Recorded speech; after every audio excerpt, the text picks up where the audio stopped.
मुफ्ती तारिक मसूद के बयानात के लिए मुफ्ती साहब के चैनल इस्लामिक बयान 12 को सब्सक्राइब करें। दलाइल की दुनिया में हार जाने के बावजूद भी ढटाई से बातिल दीन पर डटे हुए हैं, तो उनको दो तरह से डराया जा रहा है। एक ये कि जैसे तुम बहस की दुनिया में हार गए हो, मगलूब हो गए हो, तो ऐसे ही ये जहन में रखो कि मैदान जंग में भी तुमको शिकस्त होगी, क्योंकि अब आखिरी नबी आ चुके हैं और अल्लाह ने अपने दीन को गालिब करना है। तो दलाइल की दुनिया में जैसे तुमसे जवाब नहीं बन पड़ा मोहम्मद सल्लल्लाहु अलैहि वसल्लम के सामने, तुम हजरत ईसा इब्ने मरियम को अल्लाह का बेटा नहीं साबित कर सके और खुदा नहीं साबित कर सके, तो जैसे दलाइल की दुनिया में तुम हारे हो, तो अल्लाह के नबी को हुक्म दिया कि इनको बता दें कि मैदान जंग में भी तुम्हें शिकस्त होगी। और दूसरी बात, इनको यह भी बता दिया जाए कि आखिरत में भी तुम बर्बाद हो जाओगे, तो ना दुनिया के रहोगे ना आखिरत के रहोगे।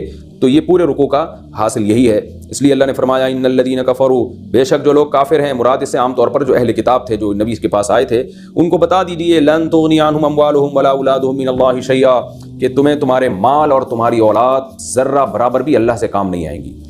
जब तक अपना अकीदा दुरुस्त नहीं कर लेते और दीन बरहक को कबूल नहीं कर देते, तो अपने माल और अपनी औलाद पे फ़ख्र का कोई फ़ायदा नहीं है। व उलाइका हुम वक़ूदुन नार, ये वो लोग हैं जो आग का ईंधन हैं। कदअबि आलि फ़िरऔन, और इनकी मिसाल आले फ़िरऔन की तरह है। वल्लज़ीना मिन क़ब्लिहिम, और उनसे पहले लोगों की तरह। फ़िरऔन के पास किस कदर माल था, हुकूमत भी थी, माल भी था, सारी दुनिया की सारी नेमतें उसके पास थीं, लेकिन उसने अल्लाह की आयत का इनकार किया, जिसका नतीजा क्या निकला। तो अहले किताब को भी डराया जा रहा है कि तुम भी जो नबी से मुनाजरे के लिए आए थे, अगर इनकार करोगे तो तुम्हारा भी वही हशर होगा। कज़्ज़बू बि आयातिना, इन सब में क़द्र मुश्तरक ये चीज़ थी कि इन्होंने हमारी आयत का इनकार किया। फ़अख़ज़हुमुल्लाहु बिज़ुनूबिहिम, अल्लाह ने इनको पकड़ लिया इनके गुनाहों के सबब। वल्लाहु शदीदुल इक़ाब, अल्लाह सख्त अज़ाब वाला है। ये तो आखिरत का अज़ाब होगा। अब नबी को हुक्म दिया जा रहा है इनको दुनिया के अज़ाब से भी डराएं। कुल, ए नबी आप इनसे कह दीजिए, कुल लिल्लज़ीना कफ़रू, कह दीजिए उन लोगों से जो काफिर हैं, सतुग़लबूना, अन क़रीब तुम मग़लूब हो जाओगे। और ये कुरान की पेशगोई पूरी हुई कि आप सल्लल्लाहु अलैहि वसल्लम की पूरे जज़ीरा अरब पे हुकूमत कायम हो गई। यहूदी भी मग़लूब, ईसाई भी मग़लूब, और मुशरिकीन मक्का तो फ़तह मक्का के वक्त ही मग़लूब हो गए थे। तो ए नबी आप इनसे कह दीजिए कि जैसे तुम बहस की दुनिया में हार चुके हो, सतुग़लबूना, मैदान जंग में भी तुम मग़लूब हो जाओगे। व तुहशरूना इला जहन्नम, और फिर बिलाखिर तुम जहन्नम की तरफ जमा किए जाओगे। वबिअसल मिहाद, और वो बहुत बुरा ठिकाना है। क़द कान लकुम आयतुम फ़ी फ़िअतैन इल्तक़ता, अल्लाह अहले किताब को बता रहे हैं, नबी सल्लल्लाहु अलैहि वसल्लम के दौर में जो अहले किताब थे उनको बता रहे हैं, ग़ज़वा बदर की तरफ इशारा कर रहे हैं। 2 हिजरी में ग़ज़वा बदर हुई है, 313 का मुकाबला 1000 से हुआ है। तो और उसमें अल्लाह ताला ने अहले इस्लाम को मुशरिकीन मक्का पे फ़तह दी है। तो अल्लाह फरमा रहे हैं अहले किताब से कि जो अल्लाह 313 को 1000 पे गालिब कर सकता है, असबाब की दुनिया में ये मुमकिन नहीं है, क्योंकि इनके पास कुछ भी नहीं था और वो असलहे से लेस थे और उनके पास सवारियां भी थीं, और यहाँ ज़्यादातर लोग पैदल थे। इसके बावजूद अल्लाह ने जब उनकी मदद की है मुसलमानों की, इसका मतलब अल्लाह मुसलमानों के साथ है। तो तुम्हें यानी यहूद व नसारा को इस वाक़े से इबरत हासिल करनी चाहिए कि जब अल्लाह साथ देने पर आ जाए तो फिर असबाब और वसाइल को नहीं दिखा जाता। क़द कान लकुम आयतुन, तुम्हारे लिए एक निशानी है, फ़ी फ़िअतैनी, 2 जमातों में, इल्तक़ता, जिनकी आपस में मुलाकात हुई थी। यानी बदर के मैदान में 2 जमातें आपस में मिली थी, उस वाक़े में इबरत का समान है। फ़िअतुन तुक़ातिलु फ़ी सबीलिल्लाह, एक जमात थी जो अल्लाह की राह में लड़ रही थी। व उख़रा काफ़िरतुन, दूसरी अल्लाह का इनकार करने वाली जमात थी। यरौनहुम मिस्लैहिम, ये काफिरों की जमात मुसलमानों को देख रही थी, मिस्लैहिम, अपने से या खुद उन मुसलमानों से दुगना, रअयल ऐन, आंखों से देखने में। ये हुआ ये था कि मुसलमान थे बहुत थोड़े और गैर मुस्लिम थे बहुत ज़्यादा। आपको पता है कि जंग में जब आप पर किसी का रोब कायम हो जाए तो आपके हौसले वैसे ही पस्त हो जाते हैं। तो हदीस सहीहा में है कि रसूलुल्लाह सल्लल्लाहु अलैहि वसल्लम को ख्वाब दिखाया गया और उसमें काफिर बहुत थोड़े दिखाए गए। तो आपने सहाबा कराम को बताया, जिससे नबी सल्लल्लाहु अलैहि वसल्लम का हौसला भी बुलंद हुआ इस ख्वाब की वजह से, और सहाबा का हौसला भी बुलंद हुआ कि भाई थोड़े लोग हैं, हम लड़ सकते हैं इनसे।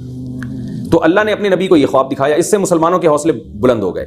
और उनको अल्लाह ने क्या दिखाया कि जब मुसलमानों की फौजें सामने आके खड़ी हुई हैं तो काफिरों को अल्लाह ने ऐसा दिखाया जैसे ये इतने नहीं हैं जितने नजर आ रहे, बल्कि इससे दुगने हैं। तो इन पर मुसलमानों का रोब काफिरों के ऊपर बैठ गया, यानी उल्टा करके अल्लाह ने दिखाया।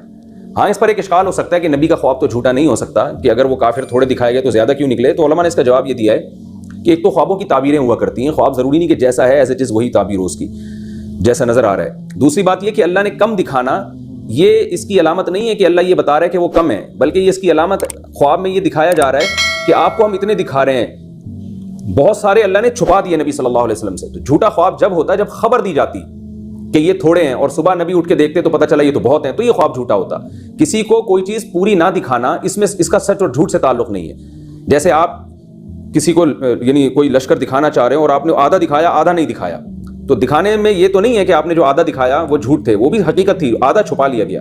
تو نبی صلی اللہ علیہ وسلم کو جو خواب دکھایا گیا اس میں جو غیر مسلم جو مسلمانوں سے لڑنے کے لیے آئے تھے وہ پورے دکھائے نہیں گئے، کیونکہ پھر آپ صلی اللہ علیہ وسلم خواب صحابہ کو بتاتے کہ بھئی اتنے لوگ ہیں تو اس سے حوصلے پست ہو سکتے تھے، تو اللہ تعالیٰ نے مسلمانوں کو کم دکھائے، اور جب غیر جو مشرکین مکہ تھے جو مسلمانوں کے مقابلے میں آئے تھے ان کو اللہ نے یہ مسلمانوں کو دکھایا بہت زیادہ کر کے، تو اس کا ایک ان کے اوپر رعب بیٹھ گیا۔ اسی بات کا تذکرہ اللہ نے یہاں کیا کہ یرونہم مثلیہم رأی العین، کہ یہ کافر مسلمانوں کو دگنا دیکھ رہے تھے، دگنا نہیں یہ تھا 3 گنا، لیکن بعض دفعہ کوئی چیز زیادہ ہوتی ہے تو عربی میں اس کو دگنے سے تعبیر کر دیا جاتا ہے، تو مراد صرف دگنا نہیں بلکہ اس سے کئی گنا زیادہ۔ تو اللہ نے ان مسلمانوں کو یعنی کافروں کو مسلمان ڈبل کر کے دکھائے، زیادہ کر کے دکھائے، رأی العین، اور یہ کوئی وسوسہ نہیں تھا بلکہ آنکھوں سے کافروں کو نظر آ رہا تھا کہ مسلمان زیادہ ہیں، ان کو یقین ہو گیا تھا کہ مسلمان زیادہ ہیں، جس سے بہت زیادہ رعب بیٹھ گیا ان کے دلوں میں۔ واللہ یؤید بنصرہ من یشاء، اللہ اپنی نصرت کے ذریعے جس کو چاہتا ہے طاقت دیتا ہے۔ ان فی ذلک لعبرۃ لأولی الابصار، فرمایا کہ اس واقعے میں یقیناً عبرت ہے بصیر نظر والوں کے لیے، جو دیکھ کر عبرت حاصل کرتے ہیں ان لوگوں کے لیے اس میں عبرت ہے کہ کیسے کمزور ترین لوگوں کو اللہ نے طاقتور ترین لوگوں پر غالب کیا۔ تو اہل کتاب کو بتایا جا رہا ہے کہ دلائل کی دنیا میں جیسے تم عاجز آئے ہو تو میدان جنگ میں بھی اسی طرح مسلمانوں سے شکست کھاؤ گے۔ اب آپ کو پتہ ہے کہ ہر باطل کے پیچھے یا تو انسان وسوسوں کی وجہ سے باطل پر چلتا ہے، زیادہ تر انسان چلتا ہے خواہشات کی بیس پہ، اس کا کوئی مفاد ہوتا ہے۔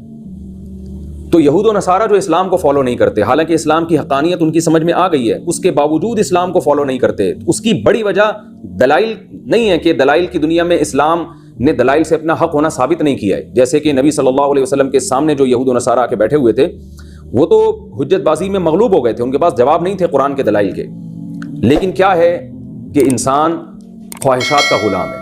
تو اسی کا تذکرہ اللہ نے قرآن مجید میں کیا کہ خواہشات کی غلامی کی وجہ سے تم حق پر نہیں آتے، ہم تمہیں ایک ایسا راستہ بتاتے ہیں کہ دنیا کی خواہشات جس کی وجہ سے تم باطل پر چلتے ہو، تو آج اللہ کی خاطر ان خواہشات کو قربان کر دو گے تو اللہ کل جنت کی صورت میں تم